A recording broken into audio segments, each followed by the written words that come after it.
Cred că sunt foarte multe lucruri de spus atunci când vine vorba despre relații. Pentru că relațiile sunt tărâmul laminat. Noi vrem respect. Dar dacă celălalt nu a fost educat cum să își arate respectul, o să ni se pare că nu ne iubește. O să ni se pare că nu ne acordă respect.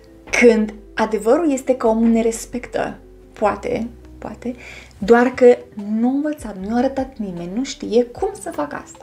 Și aici secretul nu este să fie educat, că miramaș că sunt oameni adulți care vreau să fiu educat, să fiu mai respectos cu ceilalți. Dar nu-ți ia nimic, nici măcar un gram de inteligență, îți ia un gram de bun simț să spui, hei, uite, să știi că eu te respect în inima mea. Unde tu simți că eu nu te respect, vreau să-mi spui și să găsim soluții împreună și le vedem împreună. Da?